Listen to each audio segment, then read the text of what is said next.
गुरु गीता मीमां देवी भव दुःख विनाशिनीं गुरु दीक्षा विहीनस्य पुरतो न पठेत् क्वचित्।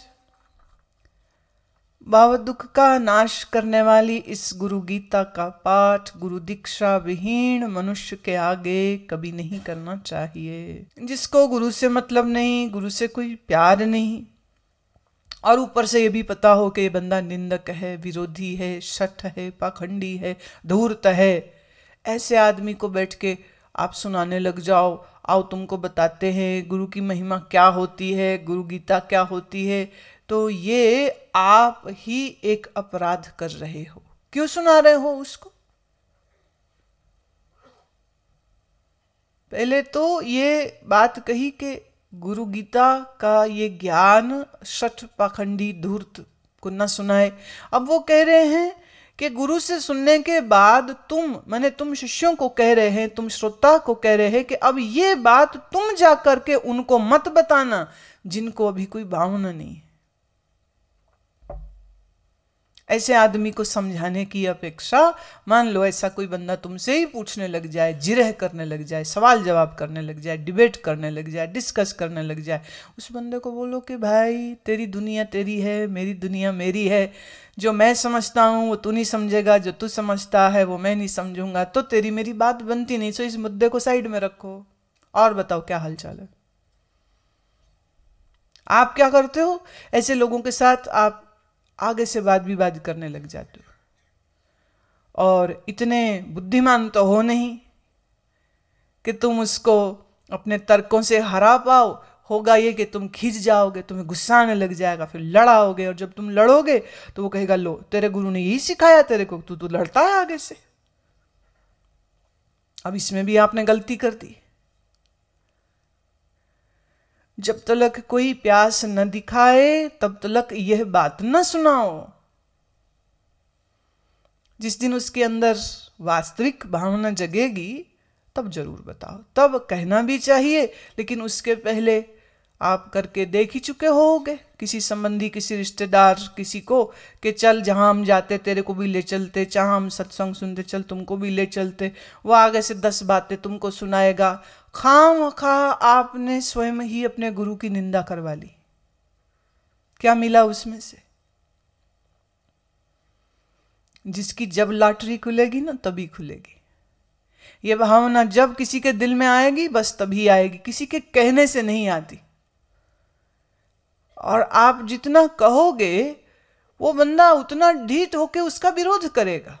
सो let that person enjoy whatever that person wants to do, let him enjoy. आप क्यों इंटरफियर कर रहे हो? जिसके अंदर जरा सा भी स्वस्थ पुण्य जागृत होने लग जाएगा उसके अंदर ऑटोमेटिकली अच्छी अच्छी भावना आने लग जाएगी, और वो बंदा खुद से खुद तुम्हें कहेगा कि अच्छा आप कुछ बताओ, जो सीखा वो बताओ, जो समझा है वो बताओ, कहाँ जाते हो वो बताओ, उनके बारे में कुछ बताओ। कोई ऐसी विनंती करे तो बोलो, और कोई ऐसा पूछ ही नहीं रहा, तुम जबरदस्ती अपना ज्ञान सुनाने को आतुर हुए जा रहे हो, पेट में दर्द हो रही है तुमको कि सुनाऊं ही सुनाऊं मैं इसको, बताऊं ही बताऊं मैं। कभी कभी हम दूसरों को ऊंची ऊंची बातें सिर्फ इसलिए सुनाते हैं ताकि उसको पता चले कि हमें कितना ज्ञान है। जैसे एक महिला ने यहाँ हमसे, शायद वो ब्लड प्रेशर के ऊपर बात चल रही थी, शिविर हेल्थ वाला था, तो उसने ये सुना हाइपोथैलेमस हमारे दिमाग में होता है। वो घर जा कर के अपने बच्चे से कहती है हमारे दिमाग में हिपोपैटमस होता है, पता है तेरे को? वो कह रहे पागल है माँ क्या बोल रही है, नहीं तेरे को नहीं पता, गुरुजी ने बताया। हाइपोथैलेमस और हिपोपैटमस में तो बहुत फर्क है भाई। लेकिन अब मूर्ख आदमी, या तेरी स्मृति अच्छी नहीं है, तेरी बुद्धि अच्छी नहीं है, तो ये जरूरी थोड़े ना है कि तुम जाकर के प्रवचन करने। लेकिन ये बोलने की बीमारी सबको होती है, इससे बचना चाहिए क्या आप अपने जेवरों का पिटारा लेके चौक में बैठ जाओगे, सबको दिखाओगे देखो मेरे पास क्या क्या है? आपके पर्स में बहुत सारे पैसे हों तो आप छुपाओगे, संभाल के रखोगे कि दिखाते फिरोगे सबको? तो ये ज्ञान भी खजाना है। कईयों को शौक पड़ जाता है, वो क्या कहते हैं, ताकि दूसरों का कल्याण हो सके तो वो कथा करनी शुरू कर देते। 4 चेले बैठा लिए, 4 लोग बैठा लिए, अच्छी अच्छी बातें करेंगे, चिंतन होता है इससे। अब इसको वो ढकेगा कैसे? अपनी बोलने की बीमारी को वो इससे ढक लेता है कि ऐसी बात दूसरों को सुनाने में भी पुण्य लाभ होता है, किसी की जिंदगी बदलती है। भाई तुझको चिंतन करना है तो तुम आराम से बैठ कर शांत हो, मौन हो, करो अपना चिंतन। किसने मना किया?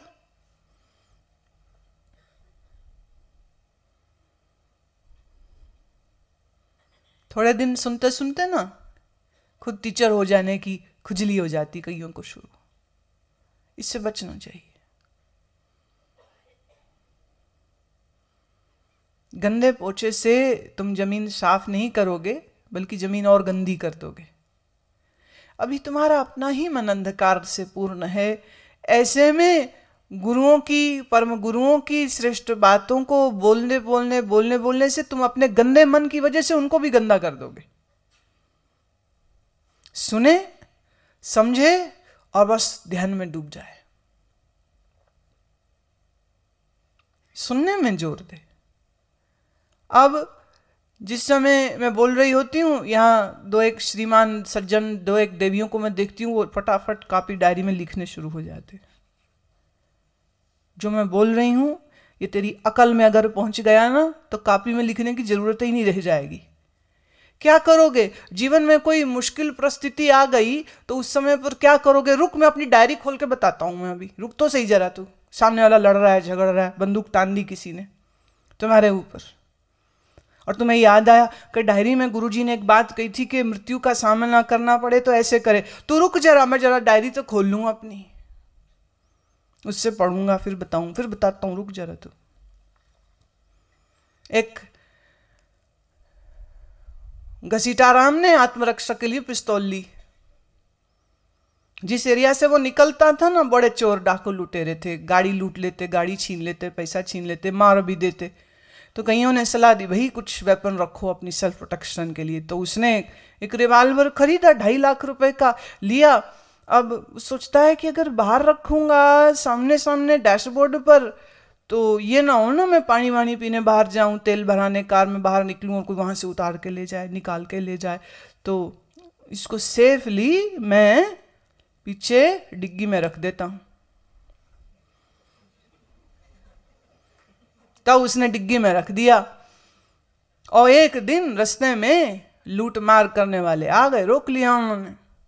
निकल बाहर, कह रहे रुक तो जरा, अभी आता हूं मैं, डिग्गी में पड़ी रिवॉल्वर मेरी, अभी निकाल के लाता हूं, फिर बताता हूं, मैं डरता नहीं हूं तेरे से। उन्हें 2 झापड़ इधर मारे, 2 इधर मारे, कार भी छीन ली, डिग्गी में पड़ी हुई पिस्तौल भी छीन ली, वहीं बैठा रोवे।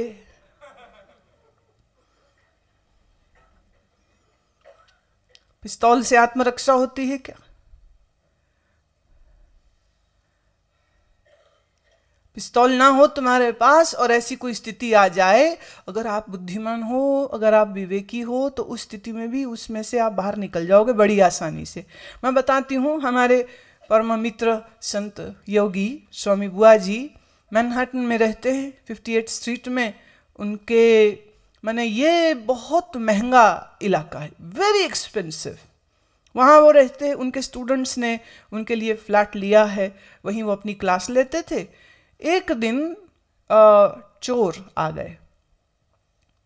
अब वो क्या सोचते हैं, महंगी बिल्डिंग, महंगा एड्रेस, 22nd फ्लोर और भी महंगा वाला, तो यहाँ जो बंदे रहते वो सब अमीर ही होंगे। वो पहुंच गए अंदर और उन्होंने कभी अपना मेन डोर लॉक नहीं किया था, खुला, कोई भी आओ जाओ, कोई दिक्कत नहीं। नीचे वाला वीडियो सिक्योरिटी है, 10 तरह की सिक्योरिटी है, लेकिन वो अपना बंद नहीं करते थे। 3-4 थे हट्टे कट्टे, वो अंदर आए और उन्होंने बातचीत क्या करनी थी तो आते ही उन्होंने धमा चौकड़ी शुरू कर दी, जो कुछ अलमारियां थी वहां पे संदूक है वो लगे खोलने, देखने लगे।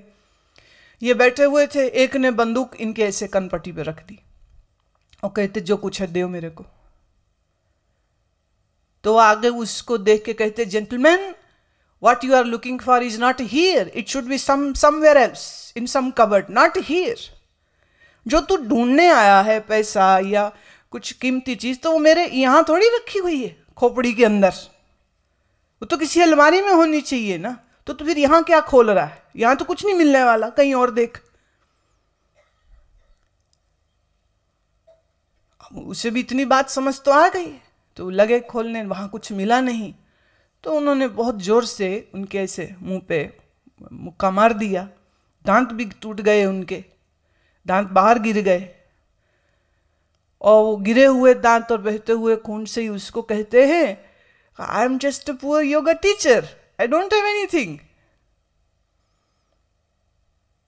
पर तुम्हें मेरे पे विश्वास नहीं है, तुमने खामखा अपना समय खराब किया है और मेरा भी किया है, और मेरे दांत भी तूने निकाल दिए हैं। तो अब बड़ी मेहरबानी होगी, इसको निकालो और वापस जोड़ो। मैंने उस स्थिति में भी उनको अपना मजाक करना नहीं भूल रहा, उसमें भी वो उनसे मजाक कर रहे हैं। मिला तो कुछ है नहीं, मेरा समय खराब किया, मैंने बोला भी था यहां कुछ नहीं है, so can you fix it back. उन्होंने क्या फिक्स करना, तो वो तो भाग गए। और वो जो उनके लगा, उससे उनके कान का पर्दा फट गया बिल्कुल।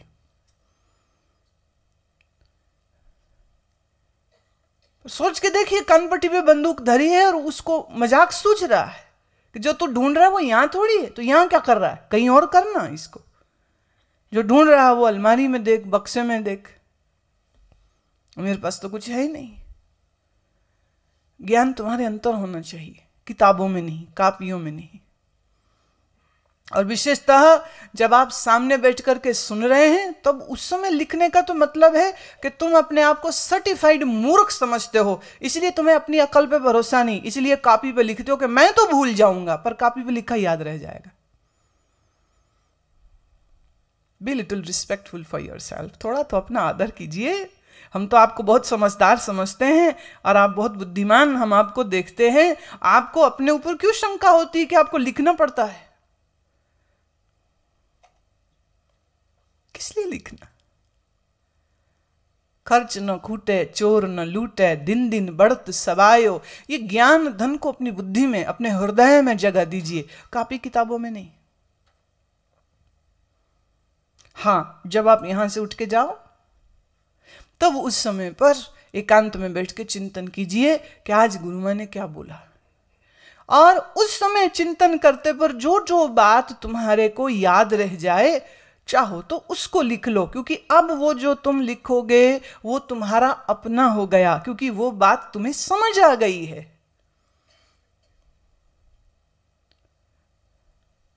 पर मुश्किल ये है कि कई लोग लिखते इसलिए हैं क्योंकि कल को जब वो कहीं सुनाने बैठेंगे तो वो सब बातें याद तो रहनी नहीं, इसलिए लिख लेते हैं ताकि फिर पढ़ पढ़ के याद कर लेंगे, फिर उसको दोहरा देंगे। ये तो ऐसे ही है कि किसी ने वमन कर दिया और तुम उसकी उल्टी को संभाल के अपने पास रख लो, क्या करोगे भाई? जो मैं बोल रही हूं ये मेरा अनुभव है, मेरे हाथ में मात्र गुरु गीता के श्लोक है क्रमबद्ध, बस। इसकी कोई थीसिस, कोई थ्योरी, कोई कमेंटरी, कोई रेफरेंस तो है नहीं मेरे हाथ में। जो बोल रही हूं वो स्व अनुभव से बोल रही हूं। ये स्व अनुभव ज्ञान को खोल देता है। आप मेरे शब्दों को अगर पकड़ेंगे तो आप तो अनुभव की तरफ कभी जा ही नहीं पाओगे, और जब अनुभव की तरफ जा ही नहीं पाओगे तो आपके भीतर का ज्ञान का स्रोत कैसे निकलेगा? जमीन के अंदर पानी है, आएगा बाहर कैसे? जब आप उसको ड्रिल करोगे। कुआं खोदते जाओ खोदते जाओ खोदते जाओ, 100 फीट में, 125 फीट में, जहां मिल गया पानी, अब मौज हो गई। अब चाहे जब मर्जी डालो, बाल्टी निकालो या पंप लगाओ, ऑन करो मोटर, जब मर्जी पंप से पानी बाहर निकाल लीजिए। तो गुरु से ज्ञान सुनिए, फिर करिए साधना, क्योंकि साधना क्या है, ये आप ड्रिल कर रहे हैं, अपने उस निजी ज्ञान के सागर तक अपनी पहुंच बना रहे हैं। जहां बन गई पहुंच, तहां तुम ही ज्ञानी हो गए। जहां तुम ही ज्ञानी हो गए तो फिर किसी के उधार के सुने हुए शब्द को दोहराने की जरूरत नहीं रह जाएगी। ताजा भोजन खाना चाहिए, बासी नहीं।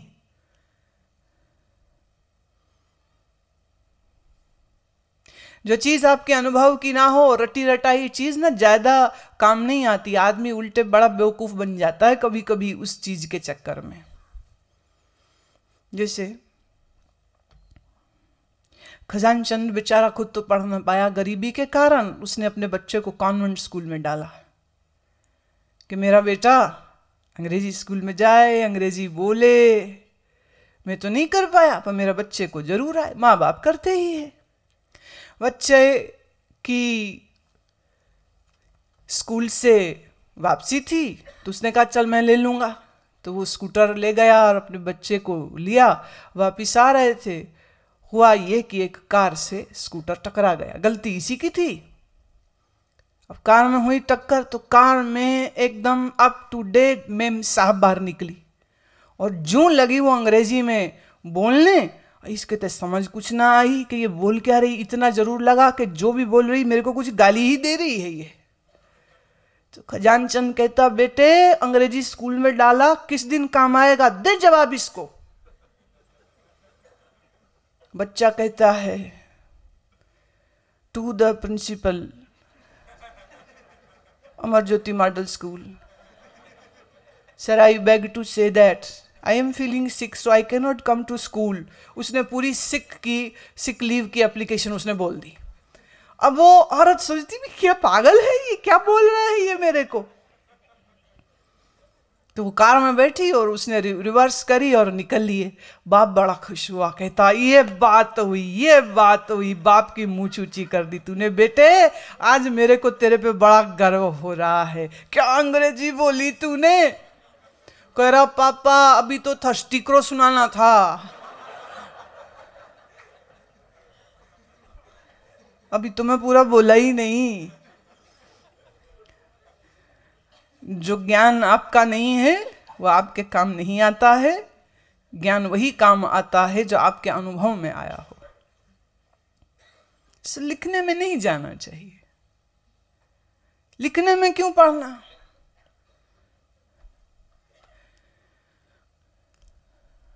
रामलाल की बीवी गई थी मायके।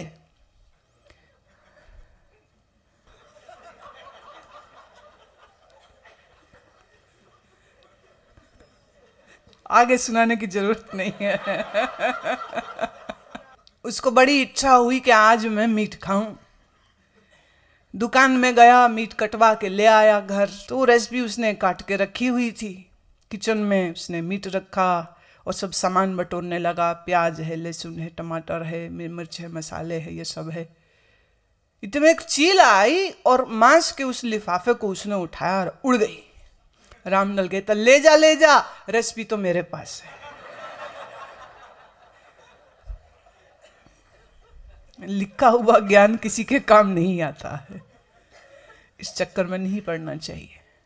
लिखे हुए शास्त्र ग्रंथ जो महात्माओं के आशीर्वाद से हमको मिलते हैं उनको अवश्य पढ़ना चाहिए। लेकिन ये नहीं कि जब आप किसी महात्मा के सामने बैठे हो तहाँ उसी के सामने किताब लेकर के बैठ के और पढ़ने लग जाओ। वो उचित नहीं होता। हर चीज़ का एक समय होता है, एक तरीका होता है। सो उस तरीके से उसको करना चाहिए। सुनने के समय पर आपका पूरा ध्यान 100% श्रवण करने में होना चाहिए।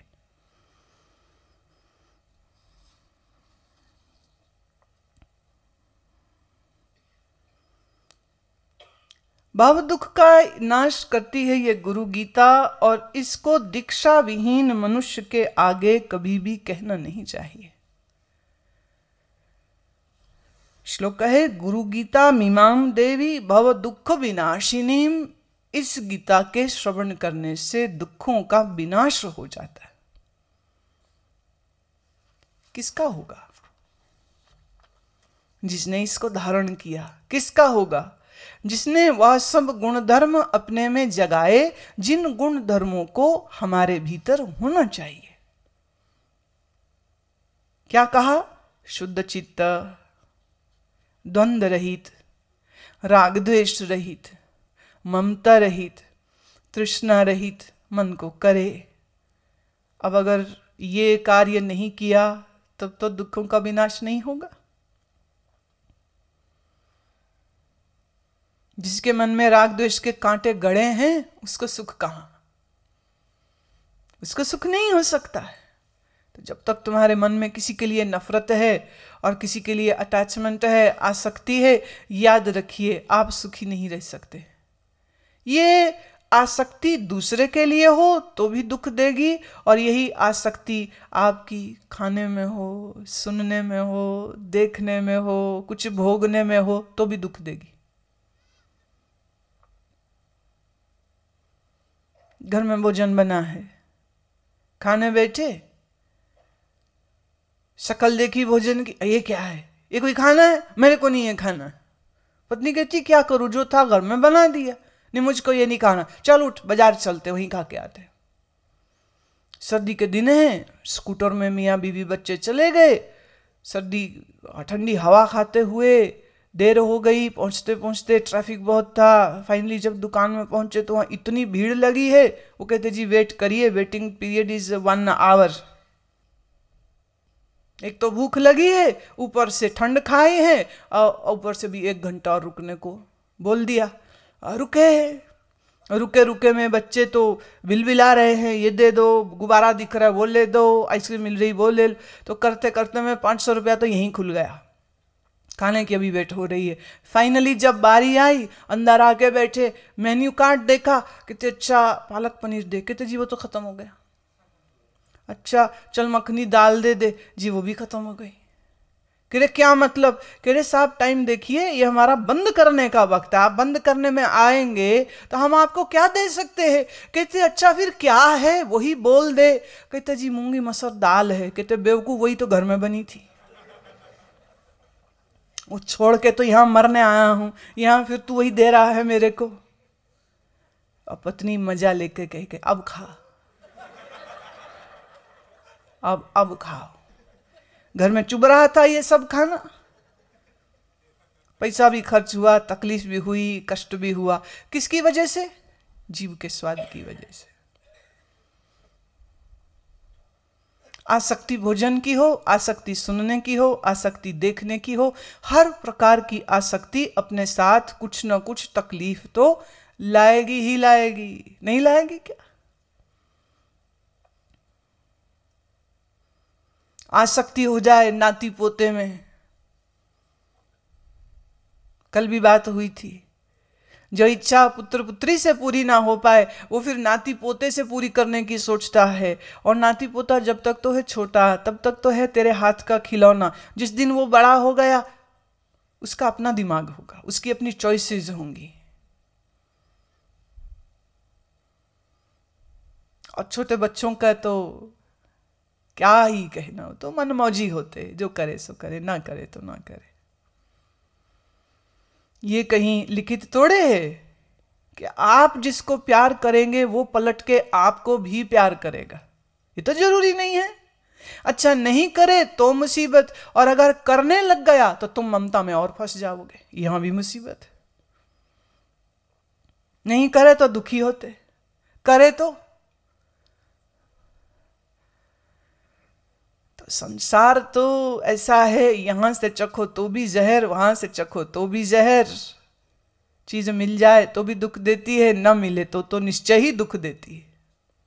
तो मन को अंतर्मुखी करे, बाहर से मन को हटा के अंतर की ओर जोड़े। जितना जितना अंतर्मुखी होते जाओगे, जितना जितना इस ज्ञान का समावेश तुम अपने चित्त में करते जाओगे, जितना जितना ध्यान में मन शांत होता जाएगा, उसी का दुख विनाशनीम, उसका दुख नाश हो जाएगा।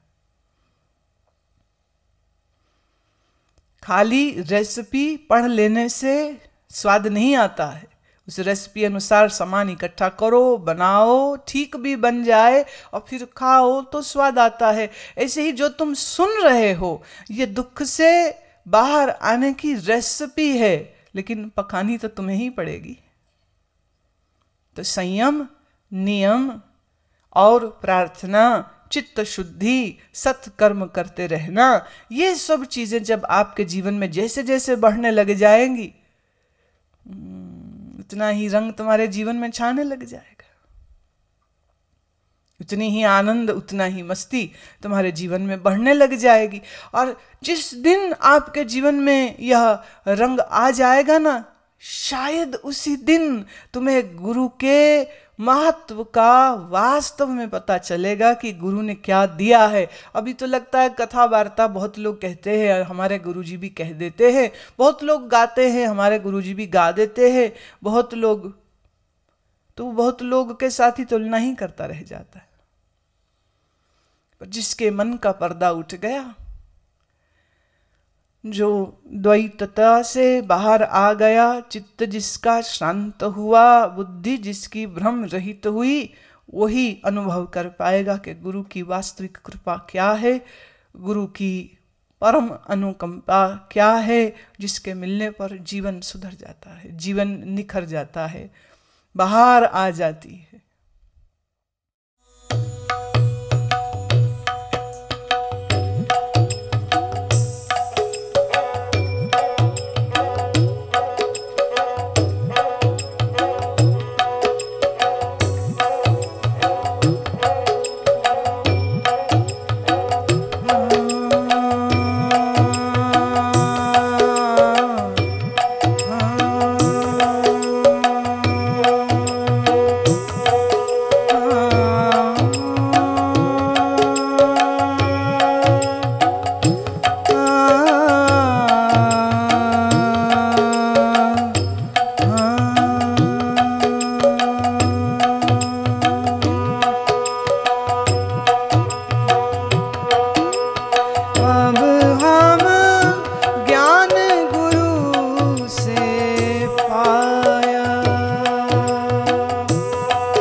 प्रस्तुत है www.guruma.com अब बिल्कुल नए रूप में, जहां आप पाएंगे जीवन को नवीन दिशा देने वाले लेख, आगामी कार्यक्रमों की जानकारी, शिविर रजिस्ट्रेशन की सुविधा, आश्रम की संपूर्ण जानकारी, CDs,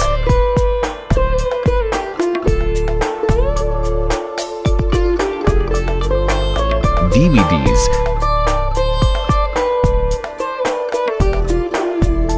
तथा पुस्तकों को खरीदने व डाउनलोड करने की सुविधा।